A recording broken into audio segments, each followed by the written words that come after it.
What does the ChatGPT leak mean for the future of AI? And with more Aussies back travelling the world, what's your best option for roaming data?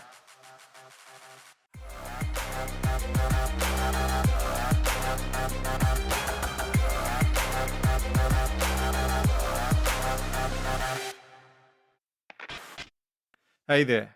Welcome back to Vertical Hold Behind the Tech News, the award-winning tech podcast where we catch up with Australia's leading technology journalists and commentators to catch up with the big tech stories of the week. I'm Adam Turner, and I'm joined, as always, by Alex Kidman. Now, Alex, are you worried that the ChatGPT leak will finally reveal that you're just three cyber squirrels in a trench coat? Look, that's an absurd suggestion. It should be clear to everyone by now that I am, in fact, two lab mice in a trench coat trying to take over the world. Yes. That makes a lot more sense, actually. So, while Alex tries to deal with his identity crisis, we're also joined once again by Finder editor at large, Angus Kidman. Now, Gus, I have to ask you for security purposes. Imagine you're walking through the desert where you look down and you see a tortoise. Why do you flip it on its back? I flip the tortoise on its back because I'm a terrapin person. No. All right, that's it. I'm out. You guys just go on without me. Just supply chain. All right. The show's going to run so much smoother now. Yes. It's great. All right, We so should have why done would this ages ago. Just pun Adam out of the building. I've met my match? So while we'll try to get things back on track, we'll get to Chat GPT in a minute. But Alex, first, hit us with a few quick news items. So, Apple rumours are nothing new. The industry seems to run on them. And the hot rumour this week is that the upcoming iPhone 15, which of course we won't see till like the September-October timeframe, won't have any buttons at all. We've already gotten rid of the home button, but the idea here is that you'll have solid state buttons for volume and mute. I'm looking at my phone and I'm trying to figure out how that. So they're just those touch sensitive buttons. With haptic feedback. Yeah, the idea is that it's not a button, it's just like a ridge. It's like the trackpad, in fact, on a MacBook works exactly that way. There's nothing moving in that, even though it feels like there's something is. Well, engineers would maybe argue that the fewer moving parts you have, the better. So maybe there's some merit to it. It could also have some benefits in terms of water resistance and dust resistance and stuff. But of course, that little haptic engine is not going to be free. And it does raise the specter that they might put the price up a bit. Was anyone really after a more expensive iPhone? Yes, every iPhone owner, because you committed to that a long time ago. I mean, I'm not an iPhone person. I don't hang around with them like you guys do. And frankly, my impression was already that the iPhone was a smooth object that was almost indistinguishable from a personal massager. So this does not surprise me in the slightest. I'm not going to ask about your personal massager collection, but if people prefer a potentially maybe slightly cheaper premium flagship, Oppo also announced a new flagship phone this week. The Oppo Find X6 Pro, triple 50 megapixel cameras at the back, including one with a 1-inch sensor, which is huge. It's co-developed with Hasselblad as well. Should be an amazing camera. But, Adam, I've got some bad news for you. Mm-hmm. It's almost certainly not coming to Australia. Well, as soon as you said 50 megapixel, I thought, yeah, right, I've heard that before because I've reviewed a few phones this year, and 50 megapixel usually means junk. But when you said large sensor and Hasselblad, that impressed me. That I'd actually want to see the results from that camera. Now, Gus, one of the other features of this particular new phone is that the back features, and I quote, vegan leather. Don't we all? See, vegan leather is just the world's cheapest term for plastic. Let's not kid ourselves about what that means. And what worries me about this is that, on the one hand, this is supposed to be like, the premium handset, like, your brand item. On the other hand, what's the Venn diagram between premium phone only available in China? When they don't overlap, I just don't buy it. Well, you won't be able to, in fact. Yeah, so I will have to pick up my vegan leather the next time I go to Paddy's Markets, and that'll be fine.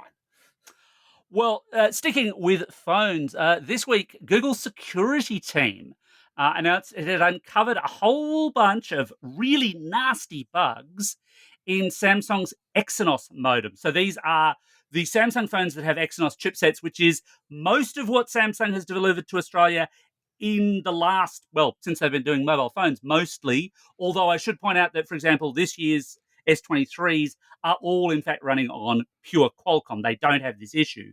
But it's a really nasty bug because, essentially speaking, well, Google hasn't gone into the huge details of how it's done because you don't want to tell people how to steal the crown jewels.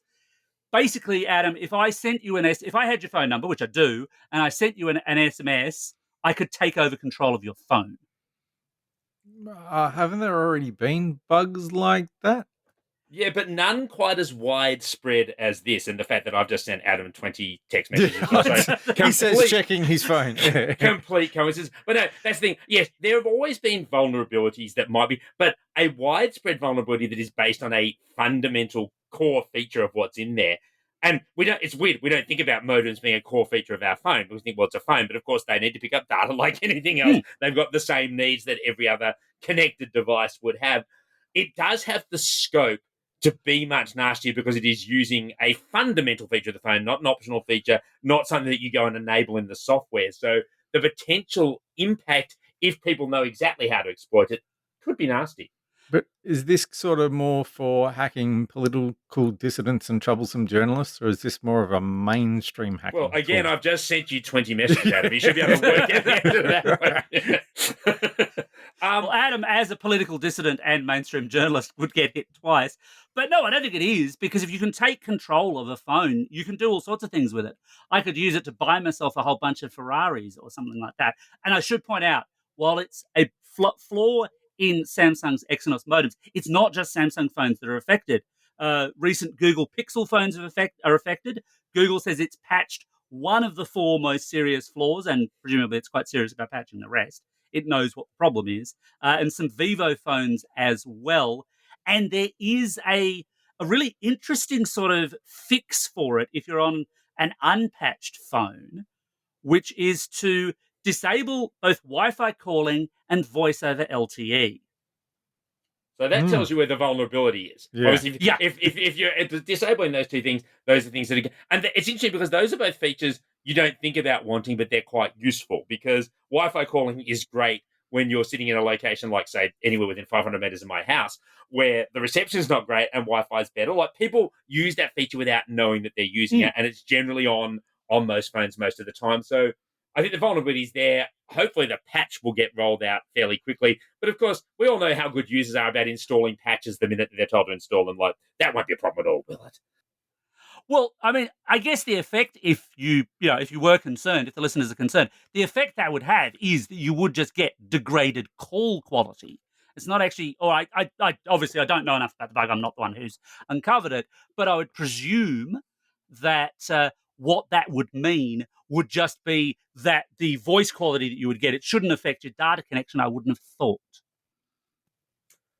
You wouldn't have thought, but again, we don't really know. I think what it really highlights is at this stage, random bug shop. The other good bug that showed up on Pixels this week is this bug that's been labeled Acropolis, which I love because it's just the best. And it's literally a thing where it turns out when you crop an image on most phones, it turns out all the crop data is still actually in the file. And a lot of the time you can steal it out of there. This is most Pixel phones, I believe. It's not. This is most Pixel phones.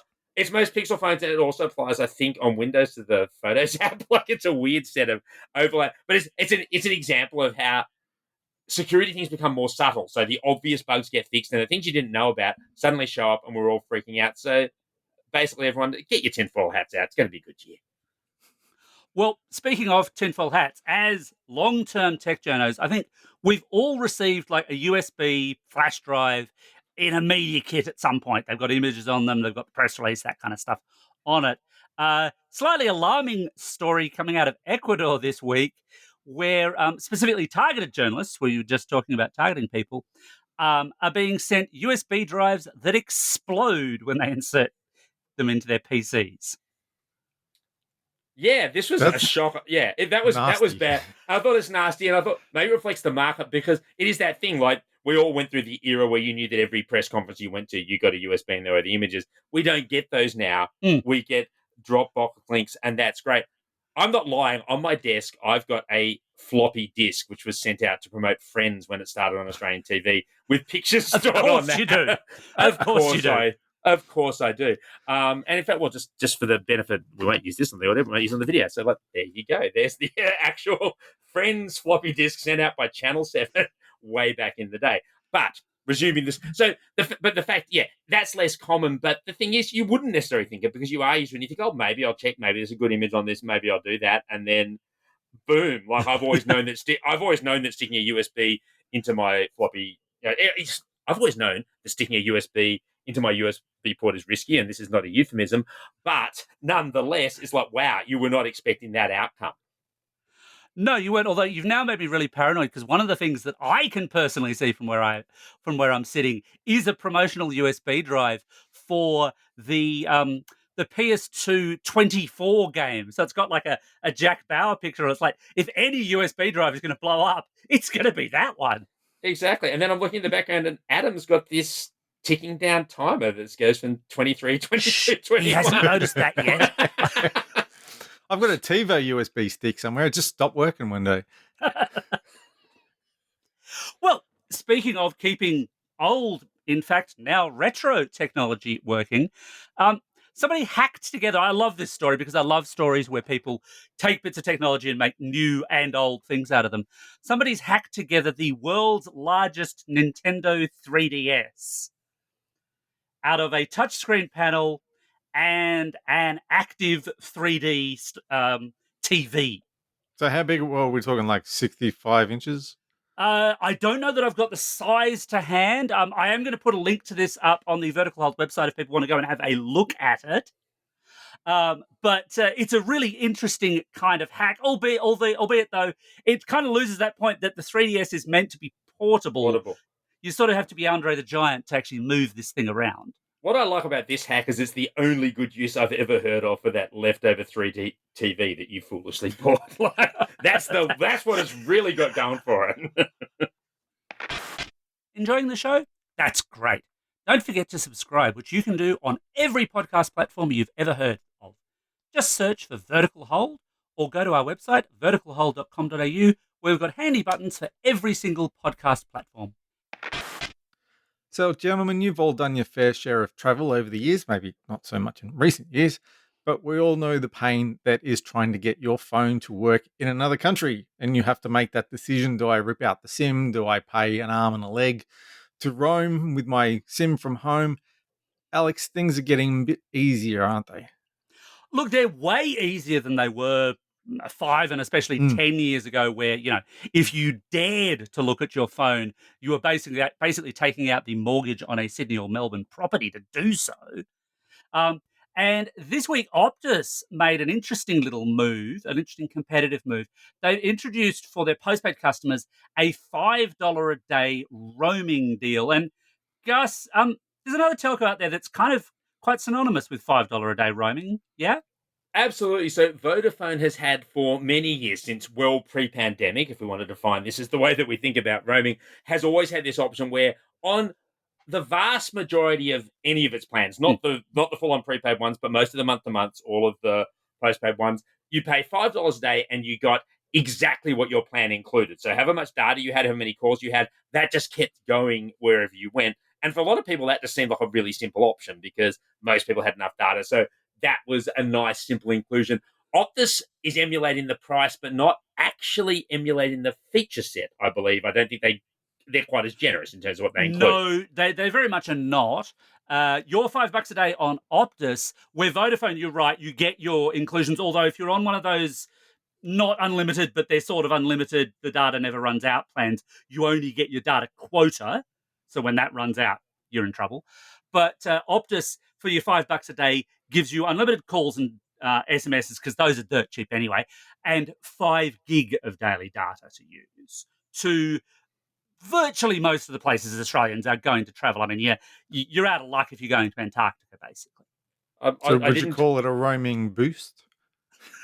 There may have been some legal issues with that one, Adam. I don't think that won't be a fruitful path for you to go down. So, but no, I think it's fine. I didn't double check Botswana, but other than that, it feels like it'll be good. Look, that's probably enough for most people. There's always a concern as phones get better. Your pictures get larger. You start going. Even that might not be a lot if you're running wild photograph in the Grand Canyon. Like, you want to make sure iCloud is not enabled. Let's put it that way. So look, it's a step in the right direction. It is much better than what Optus had before, which was much more in the realm of oh yeah, going back again to like, yeah, well, you can choose to roam or you can choose to buy a property in most of Australia. It used to be a little bit like that. So it's a step forward. Your roaming can get really complicated. I went through a bit of this when I went to New Zealand recently. And because I'm with Boost, and when I decided to go to first started planning my trip there last year, Boost had stopped offering international roaming. I'm like, well, this is going to be a pain in the ass. It's And not super common on MVNOs, to be honest with you. which was No. one of the things I was going to ask. And so that's one of the, unless you're with the big three, so you go somewhere else to maybe save some money, but then if you need to travel, you pay the price. So I was thinking, am I going to have to roam back to one of the three main? Am I going to have to transfer my number back to one of the big three, go to New Zealand, and then come back home again? And then what I looked into is that the different telcos, so Vodafone, Telstra, and Optus, have different roaming deals with the different providers over there. But a little bit like Australia, in the cities it's really good, but once you get out in the middle of nowhere, you can really struggle. And there were particular places, like I was going on an 8-hour hike, and I had to ring the people near there to find out which mobile network actually worked on the mountain to try and figure out which Australian telco I should go with, so I knew which service they would roam, which network they would roam to in New Zealand. You shouldn't have to worry about all of this stuff when you're doing roaming, but once you get away from the big cities, and America can be really bad with that particular network. But I mean, American networks are just the worst. Although Yeah. the New Zealand thing is really fascinating, because I did some digging on this when Optus made their announcement, because Telstra, historically quite an expensive telco, has a $5 a day roaming deal, but it only applies to New Zealand. Oh, okay. Yeah. And there, your $5 a day only gets you 1 gig of data. Yeah. If you want to roam elsewhere, it's $10 a day for what they call their Zone 2 countries, or Zone 3, although Zone 3 is no data at all. It's just $10 a day, and you can make some phone calls and send some text messages. And who does that? I mean, what I will say, I mean, and as much as we've all travelled, I'm very much out of the three of us. I've done more global travel than both of you, frankly. But the thing the big change that's happened here, and I was thinking about, I used to have a roaming service for dial-up. That's how bad things used to be. An ability to ring up a local ISP and get a connection back when that was a thing. But where we're at now, I think this is the interesting transition. And one of the reasons I think that roaming is less common with MVNOs even than it used to be is that for an awful lot of use cases, you just don't need it. Because the real benefit of roaming is keeping your number. And for a lot of people, they don't need that because they either don't care about their number, or they've tied it into, say, WhatsApp more broadly, or they've tied it into FaceTime. And they just don't care about, I've got to have the transportable number. As long as I can get connection, whether that's through a local SIM or whether that's just through scamming off Wi-Fi, you just don't need it. So I think genuinely the use case for I must keep my number is a business use case. I think for a traveler, a general traveller who's not worried about getting rung up with their urgent commission to write about their supply chain, which is why Adam needed to keep his number. If you're not in that position, but if you're not in that position, I think a lot of people have realised, I just need the connection, I don't need the number. And I do think that's a really important change that we've seen happen over the last 5 years. It was happening just before the pandemic, but as a lot of post-pandemic travel, everyone's gone, hang on, how much do I really care about whether people got my number? Because I can either tie it into WhatsApp or a similar platform. I'm just doing FaceTime and no one knows. But there are, I know, and I'm not an Apple person, there are some weird restrictions about how FaceTime and iMessage deal with changing numbers. It takes 24 hours in my experience in the past. I've been to the US and switched SIMs, and it took 24 hours for iMessage to catch up. And then when I came home and switched them back, it took 24 hours for iMessage to catch up again. There is another catch, though, Gus, if you don't have your number when you're traveling. And this has stung me actually specifically with WhatsApp when I was traveling at one point.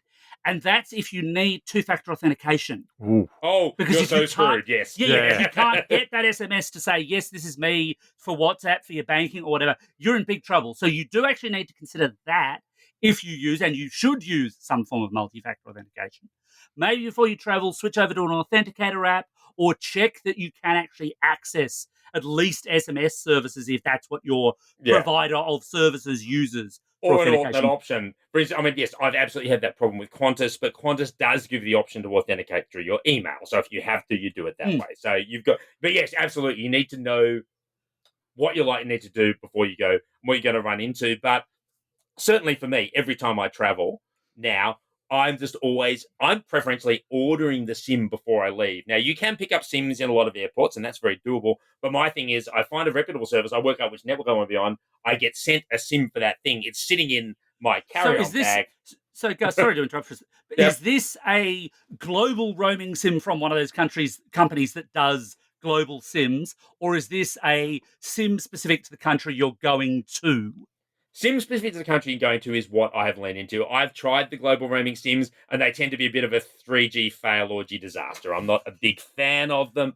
So, whereas conversely, and I mean, most of my trips are to one country. The one big exception, the one you want to play, Europe, you sometimes want that. But the fact is, because Europe has rules that say within Europe, you need to allow cheap, affordable roaming, you can still pick the country you're going to be in the most, get a SIM, and be okay. The one place that a lot of Australians get done in is the UK because they're not part of the EU, so they're not part of that deal. So you get a bit thrown over. But now, generally, I will classically go, right, I'm going to this country. Certainly the last 2 times I've been to the UK, I've purchased what I know is an O2 SIM. I know what the data inclusions are. I'm very happy with it. And it's How did you get them to post it to you here? You don't buy it from O2. You buy it from one of those services that specialize in selling you SIMs. Oh, so they're a SIM broker. Yeah, they're a SIM broker. So there's a couple of big... So there's a small middleman fee involved. Yeah, because I was thinking, how the hell do you contact a foreign telco and say, can you please post your SIM to Australia? No, you absolutely can't. And like, say, for instance, the UK, where I travel very regularly, you can't do that because it's very hard to get that done if you don't have a registered address and various other complications. So, here, you go and buy a $2 SIM card, they want to know all about you. And again, leaning back, we talked about New Zealand. New Zealand, they'll sell you a SIM card with no ID at all. They don't care. It's generally, they're not interested. There was a guy in the airport. I've done the same thing in the US and the UK. It is so much easier. And this is another option. You can always land, survive the landing process, and go and find a phone shop in a lot of places. And there's a lot of phone shops when you land. There are phone shops in Heathrow. There are phone shops in every New Zealand airport that I've been. Certainly all the big 4 are absolutely covered. So... But it's totally worth, depending on where you're traveling to, of course, doing your research and checking that they will sell you a SIM. Because in some countries, they'll go, no, you're not local. We just don't want to know. In some countries, they'll go, yes, we have this wonderful tourist SIM, which is terrible value, but you're here now, so you're stuck. No. So I say SIM broker very much for me I use. Yeah, SIM Corner, SIM Direct, there are a bunch of other ones. But it's like there are places that will sell you this thing. It gets sent to you. And what is nice about that is that the minute you land, and when you're spending half an hour waiting on the tarmac at Heathrow before you get to the gate, you can actually fire up your phone, start texting people, say, hey, I've landed, I've got this done. So as a seasoned traveler, my advice is if you know when you're going and you've got enough advance notice, get it sent to you before you start. One less thing to waste time on when you've landed. The other thing that you can do, and what I do relatively frequently when I travel, not that I've traveled for a while, if your phone has dual SIM, use that, obviously, but there can be a big benefit in picking up a cheap Android phone. And literally, this is where you can check your local supermarket when they've got those kind of otherwise terrible $20 phones, which are way out of date. You throw your country-specific SIM into that, and you use it as a hotspot, because then, of course, you can also share it with anyone else you're traveling with. Yeah. But don't put it in your check-in luggage. No. I got dragged by security at Shanghai, pulling my suitcase apart because I put a phone in there, an Android phone in there as a backup in case something happened to my phone. It's like, oh shit! All right, I'll remember that. Never put the technology into the bag. You'll never see the technology again. You'll never see it again. And the other warning I would say about buying those cheap supermarket phones is do watch out, because they are the last phones left on the Australian market that are sometimes network locked. Yeah. So that is a very good observation. Yes, you do have to be careful with that. But equally, of course, it applies if you've got, and there's a lot of research that says people still do, if you've got that old iPhone, that old Android phone sitting in the drawer that you meant to replace or give to your kids or whatever, that's a perfectly good hotspot as well. Maybe just invest in a battery pack. Again, don't put it in your checked luggage, and you're pretty much good to go. Do they still do that crap where they won't let you hotspot sometimes unless you pay extra? That was early iPhone stuff, No, it depends on the network and the country. The States loves doing that. Yeah. I've discovered more with iPhone than Android. I did one trip to CES to Las Vegas for CES, sorry, and I picked up a T-Mobile SIM, I think it was, dropped it into an iPhone, went, right, I'm just going to hotspot this out to my laptop.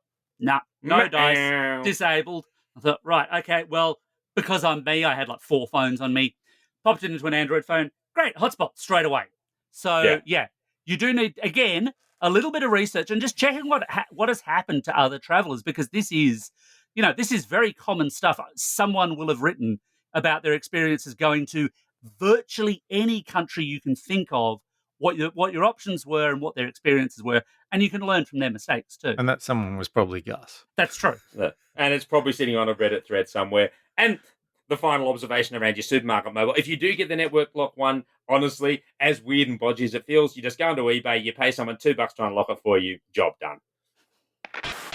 So over the past little while, I suppose, on the show, we've talked a lot about AI and things like ChatGPT, and there's a lot of AI and ChatGPT news, including a leak. Gus, what's the story? How does an AI leak?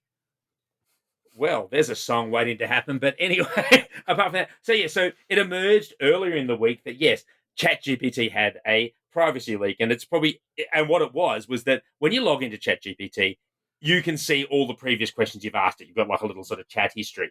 And people started noticing that not only could they see their own questions, they could see other questions that they knew they hadn't asked. So, yeah, in some cases, very obviously, because they were in other languages. So that, hang on, this is not part of my history. And it turned out there was some kind of bug where sometimes you could see other people's questions. So, for example, as it happens, I saw an example of a question where someone was saying, "Oh, how can I make supply chain sexy?" And I think I know who might have put that question in there. I asked ChatGPT that question on my own, and it said, "Sorry, that's not possible." But that's a digression.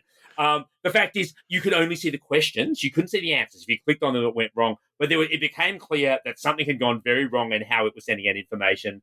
ChatGPT briefly shut the service down while they fixed the bug, and then sent out a massive apology saying, "Oh, this is really awful, and we're really sorry, but we promise it won't happen again."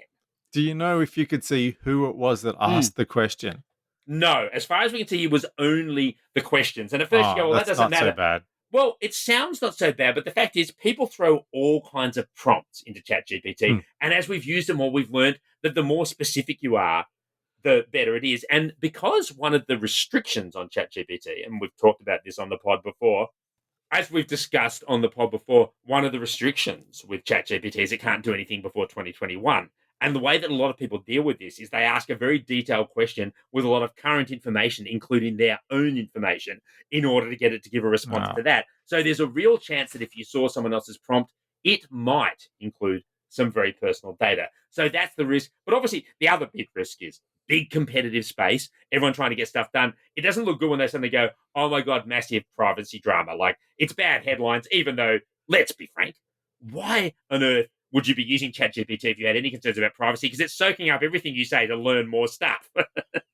There is that, although it strikes me, I suppose the other issue is if you had some genuine work-related reason to use ChatGPT and your boss wandered in and suddenly someone's quite offensive query pops up on the screen and it looks like it's one of yours, you could also be in a bit of trouble.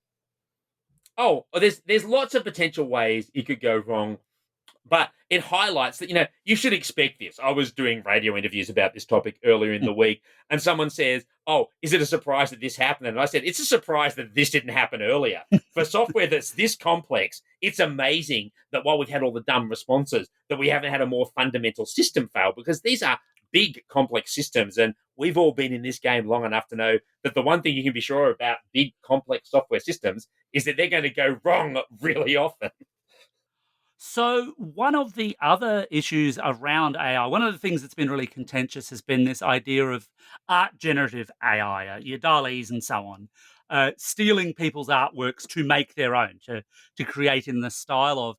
And Adobe this week announced its own AI-led application, I guess you'd call it, called Firefly. But their claim is that it's not stealing other people's art. How much do we trust Adobe? How big can you make this zero that's sitting in front of me? I mean, Jen, Adobe, it's got a poor reputation for how it treats customers based on its pricing practices, its licensing practices, things like that. So I think it's, as much as people like its tools, it is starting from a messy position right there. Its argument in this case is that it's been very selective about how it's put things in. So rather than putting in every image you can find on the internet, which is basically what all the other ones did, it said, "Oh, we only took things that were tagged as public domain." And that sounds good, but I can tell you from some experience wandering around Wikimedia Commons, people will tag stuff as public domain that is anything but. And I doubt that it's doing any double checking. So I bet that there's some stuff in there it's not supposed to have. It's one of the reasons why they maybe started focusing on art is because there is already a high level of disregard for copyright. If they had taken the exact same approach to text, pulled an article off the Sydney Morning Herald, changed it a little bit and said, oh, this is an AI generated thing, there would have been much more of an outrage. But if someone who's put in the exact same amount of work to a piece of art that I put into a news article happens to them, they go, oh, just wear it. No, to be honest, no, rubbish, Adam. Don't believe for a second. Exactly the same thing applies to text. The number of sites that I've seen out there that are copying whole swathes of text from sites that I'm working on, like not just one article, but like 50. The scandal's the same. I just don't think there's any. No one cares about stealing anything, pictures or text. No one gives. My point. So what I know that happens, but what my point is that something like ChatGPT doesn't let you do that, even though maybe in the background they might have trained it on those things. Adam, I think I'm on Gus's side with this one. Arguably, that's exactly what ChatGPT does. We've had Mark Pesce on the show before, and he was commenting, I think it was on Mastodon this week, that he got ChatGPT, the ChatGPT-4, to write a column in his style. And the only way it can do that is if it's analysing his style and reading his stuff. Now, is it actually infringing on his copyright? That becomes a bit of a murky grey area, but I think it's the same murky grey area as with the artworks. So if I say, give me 500 words on Black Sabbath, which I need to try because I want to see what it will do, it will go out and find articles on Black Sabbath and basically synthesize that. And there was a good example of this with Bard, which is Google's competitor, which has also gone into a bigger public preview in the US and the UK this week. There was an example where one of the CPU testing sites got results quoted back at it, said, oh, I've just done this testing, and actually it was the test they had done. They said, you didn't do that testing, I did. And they said, oh, I'm sorry. But the plagiarism is deep in all of these platforms. Now, you can give Adobe at least a sense which way the wind is blowing. And because its entire audience is image people, it has to persuade them that, hey, we're not actively trying to screw you over. We're passively trying to screw you over. Yeah. We're not actively trying to screw you over. So it's very important for Adobe to send out that message. The thing I haven't done is gone and looked at the output and gone, well, is this just as horribly uncanny valley as DALL-E? Is it worse? Is it better? Is it just a different shade of brown, which is what I suspect that it is? Well, I wonder, because Adobe said, look, we've been a lot more selective with our training data. It's a smaller data set. Presumably, this means that it's probably going to spit stuff out that looks like what the really early versions of DALL-E did, where you had, arms growing out of heads and horrible disfigured faces and so on, because it doesn't understand what a nose is. So it's Picasso. Very abstract, yes. That's art. Now, while AI gets a bad rap, there were also a couple of stories this week around AI, which I thought were really interesting because they were using AI in very, very positive ways. First of all, in fact, very close to home, here in Australia, Google Australia's announced that it's partnering with a whole raft of companies to use AI to help develop hearing aid technology. Yeah, this is a very cool story. It's really nice that they're saying, look, we can apply this. And I think it highlights that, they're saying, like, we want to actually do this. We can, like, analyze sound and work things out. And they're actually, the whole principle of current AI, which is different to what used to happen, is we used to say, hey, we're trying to emulate how human thinking works. And now we're not. We're just saying, we want to get this solution and say to the computer, you work it out. And it often comes up with wildly different ways to solve the problem, but they're much more efficient computationally. And I think when you apply it to something like hearing issues, it's trying to solve a problem that actually most humans aren't trying to solve personally, because you either hear something or you don't. And the computer's going, oh, well, let's analyze this data this way. And if it gets to the right outcome, it leads to a real positive result. And then we don't care about the generation. Whereas in these art examples, we care hugely about that process and who's getting hurt. In this case, we're going, great. We're applying some new tech we developed in a way that's going to improve human lives. And so the net gain seems a lot higher. But when it says AI to hearing aids, I assume it's not using autocomplete to have a guess at what people said, because that could go really wrong. Is it? Do you mean you're not obsessed with mallards, Adam? What did you say about my mother? Yeah.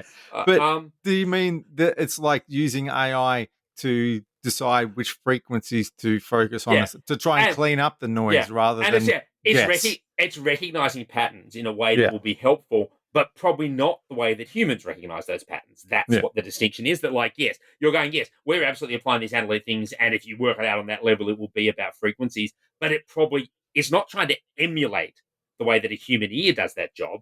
It's just trying to come up with an output that will make sense to a human ear. Yeah. That's which I know is a subtle distinction to grasp, but with Which AI, it's really important. So, And look, I mean, I guess jokes about mallards aside, that could in the future include some level of filtering and maybe autocorrect more than autocomplete, I suppose. And I guess the question there then comes down to what kind of model do you apply to it and how good or bad does it get? and it's not. And again, It's you look at a situation with someone who does have hearing issues, and I suppose being able to hear 95% of a conversation when you can only hear 5% is still good, even if 10% of that is not 100% accurate. The human brain can probably work out the missing bits. And again, autocorrect is maybe not the right analogy because with hearing, when you talk about frequency, it's often not a question of what's this word. It's about what's the best way of presenting this audio within a set of frequencies that True. you can hear that can work. And we have a family example that works for this because our grandmother, as she went deafer, could literally hear some family members and not others just because of the pitch at which they spoke. And so what you wanted was an overall pitch adjustment. And these are the kind of things that at a certain point, a machine learning system with a little bit of responsiveness, oh, I heard this, I didn't hear that. I think you could quite rapidly build a model that was individual and that solved the problems that you had perceptually. And that's really expensive to build if you send out and build a hearing aid to do it. Much easier if you do it in software. And suddenly everyone sounds like Barry White. Well, that's no bad thing. Yeah, that's an excellent outcome. And speaking of excellent outcomes, one of the new things in ChatGPT 4 is that it can do image analysis as well as text. And so there's an existing app called Be My Eyes, and this has been around for a while. It's for people with visual impairment, and basically they could previously and still they could use the app. They could point their phone camera at something, whatever it is they were trying to see. If they wanted to see if that was the red tie or the black tie or whatever, and then a human on the other end would look at it and go, "The red tie's on the left," or whatever the case may be. Because ChatGPT can identify objects, they're now starting to offload some of that to AI, at least in beta form. Yeah. Another great use of, like, this is where the API use of AI, where it's not let's have a chat to it. It's like, let's throw some data at it and get it to try and throw something back that is potentially useful. That really, this is actually where this is all going to happen. We all get excited about the chats, but it's actually about feeding it into services, getting stuff out. When you get it to work, that's great. Will the initial error rate be horrible? I imagine so, but these things learn pretty quickly. This is what we've learned the last 3 months. Which of these squares have traffic lights in them? I think Well, we I think can we've see already where this taught is the going. AI how to find those faster than we can. Yeah. Also, Adam, don't call me a square.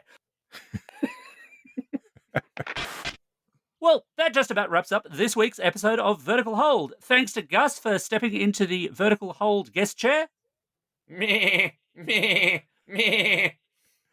He seems to have turned into a goat for some reason. I blame ChatGPT. Well, Goat Gus, now it's time, as it usually is, for the Vertical Hold 3 Questions of Doom. I will ask all 3. You may answer them in any order you like. Where can people find your work online? Where can they find you on social media?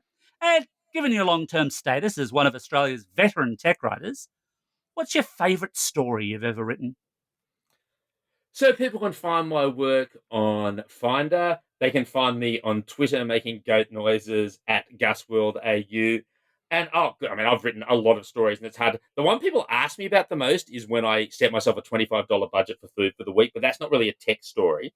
But probably the one that combines tech and my insane capacity to torture myself goes back a few years. McDonald's did a thing where they were giving away free hash browns at breakfast in every one of their stores. So to turn this into a tech story, I went to the centre of Melbourne, went to every Macca's in the Melbourne CBD, got one free hash brown, and then did a speed test on their Wi-Fi to work out which one had the best available reception. And I learned that A, that Macca's Wi-Fi at that time was adequate but not very good, and B, you feel really nauseous when you've eaten 6 hash browns in the space of an hour. Oh, not worth it. Not worth it. But what is worth it is catching up with us on social media. So you can catch us online at Vertical Hold AU on Twitter, Vertical Hold AU on Instagram, Vertical Hold Facebook page, or at verticalhold.com.au. And once again, thanks everyone for listening. Whether you're real or not, Don't forget to drop by, tell us what you think about the show and what we could do better in 2023.